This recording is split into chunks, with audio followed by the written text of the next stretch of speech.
짧은 봄날의 군주 29년의 준비와 2년의 통치, 조선 5대 왕 문종 이야기. 29년. 한 사람이 왕이 되기 위해 준비한 시간입니다. 조선 역사상 가장 긴 세자 기간이었습니다. 그리고 2년. 그가 왕으로서 다스린 시간입니다. 조선 5대 왕 문종. 그는 세종대왕의 아들로 태어나 가장 완벽하게 준비된 군주였습니다. 하지만 하늘은 그에게 단 2년 3개월이라는 짧은 시간만을 허락했습니다. 오늘은 준비된 천재가 시대의 비운 앞에 무릎 꿇어야 했던 짧은 봄날의 군주 문종의 이야기를 들려드리겠습니다. 위대한 아버지의 그늘 아래서 세종의 아들로 태어나다. 조선 4대 왕 세종대왕. 조선 역사상 가장 위대한 성군으로 기억되는 그의 뒤를 이은 5대 왕 문종은 아버지의 찬란한 업적을 이어받기에 가장 완벽했던 인물이었습니다. 1421년 세종 3년. 문종은 왕세자에 책봉됩니다. 그때부터 그의 긴 수업이 시작되었습니다. 29년의 인내. 무려 29년. 조선 역사상 가장 긴 세자 기간이었습니다. 하지만 이 시간은 단순히 왕위를 기다리는 시간이 아니었습니다. 문종은 학문과 무예, 국방과 과학에 걸쳐 아버지 세종의 재능을 고스란히 물려받았고 세자로서 단 한순간도 허투루 보내지 않았습니다. 세종은 말년에 눈병과 여러 질환으로 고생했습니다. 이때 문종은 아버지의 곁을 지키며 사실상 국정을 대리했습니다. 중요한 국가 대소사를 결정하고 인사권을 행사하며 실질적인 통치자로서의 역할을 수행했습니다. 그의 29년은 최고의 스승에게서 받은 철저하고 실전적인 통치 수업이었습니다. 과학과 국방의 선구자. 단순한 왕세자가 아니었던 문종은 아버지의 업적을 돕는 것에만 그치지 않았습니다. 그는 자신만의 독자적인 공헌을 남겼습니다. 특히 국방력 강화와 과학기술 발전에 그의 이름이 깊이 새겨져 있습니다. 화차의 혁신. 문종이 개량한 화차. 일명 문종 화차로 불리는 이 무기는 조선의 주력 화기였습니다. 여러 발의 화살이나 탄환을 연속해서 쏠 수 있게 만든 이 장치는 당시로서는 혁신적인 발명이었습니다. 문종은 화차의 성능과 발사 효율을 획기적으로 개선하며 조선군의 방어력과 공격력을 한 단계 끌어올렸습니다. 하늘을 관측하고 기록하다. 문종은 천문 관측 기구인 간이를 세밀하게 측정하고 보완하는 데 참여했습니다. 또한 군사용 천문 서적인 계해상고를 저술하는 데 기여했습니다. 이는 문종이 단순한 행정가가 아닌 과학적 사고를 가진 지도자였음을 보여줍니다. 성품은 온화하고 검소했지만 국사에 임할 때는 매우 날카로운 통찰력을 보였습니다. 세종의 칭찬이 끊이지 않았던 이유였습니다. 드디어 맞이한 왕위. 1450년 봄. 세종대왕이 57세의 나이로 승합니다. 문종은 37세의 나이로 마침내 왕위에 오릅니다.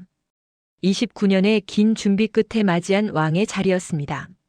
하지만 이 시기 문종의 건강은 이미 극도로 악화된 상태였습니다. 예고된 비극. 문종은 세자 시절부터 잦은 병치레를 했습니다.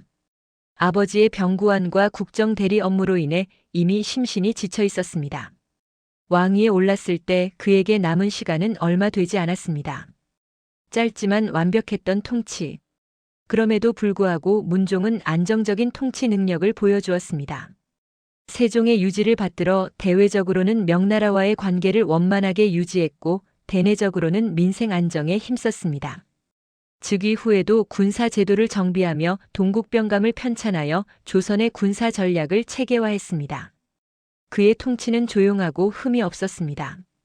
조선은 세종시대를 잇는 안정기에 머물렀습니다. 마지막 유언.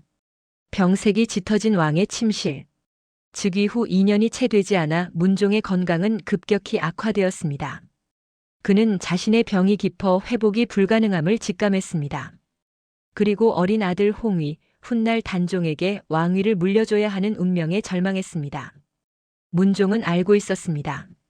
자신이 떠난 후 어린 아들이 겪을 고난을, 왕실의 권력을 탐하는 자들의 야욕을, 충신들에게 남긴 비통한 고명. 1452년 5월. 문종은 임종을 앞두고 대신들을 침전으로 불렀습니다. 영의정 황보인과 좌의정 김종서. 그는 이들에게 어린 아들 단종을 부탁했습니다. 부디 충심을 다해 보필하고 왕실의 권위를 탐하는 자들로부터 지켜달라. 비통한 유언이었습니다. 이 유언은 단종을 지키기 위한 문종의 마지막 노력이었습니다. 하지만 동시에 김종서의 비극적인 운명을 결정짓는 씨앗이 되었습니다. 짧은 통치의 마침표. 문종은 결국 39세의 젊은 나이로 승하했습니다. 2년 3개월. 그의 뛰어난 능력과 오랜 준비 기간에 비추어 볼 때 너무나 짧은 시간이었습니다.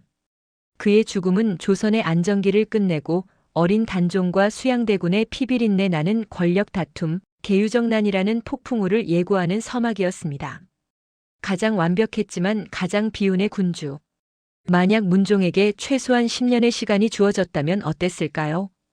조선은 아버지 세종을 능가하는 문무겸비의 새로운 황금기를 맞이했을지도 모릅니다. 하지만 역사는 그에게 그런 기회를 주지 않았습니다. 문종의 삶은 왕위에 오르기까지 29년의 긴 인고의 시간과 왕위에 오른 후 찾아온 2년의 짧은 봄날, 그리고 아들에게 미안함을 남기고 떠나야 했던 비극적인 운명으로 요약됩니다. 역사는 문종의 이름을 세종과 단종의 경랑 사이에 놓인 징검다리로 기억합니다. 하지만 그가 남긴 수많은 국방 및 과학적 업적은 짧은 재위 기간에도 불구하고 그의 능력이 결코 평범하지 않았음을 증명합니다. 문종. 조선 역사상 가장 많은 것을 준비하고도 가장 빨리 왕의 자리를 떠나야 했던 비운의 천재 군주. 준비된 자에게도 시간이 허락되지 않을 때 역사는 어떻게 흘러가는가. 그리고 그 물음은 단종의 비극으로 수양대군의 야망으로 이어집니다. 지금까지 짧은 봄날의 군주 문종의 이야기였습니다.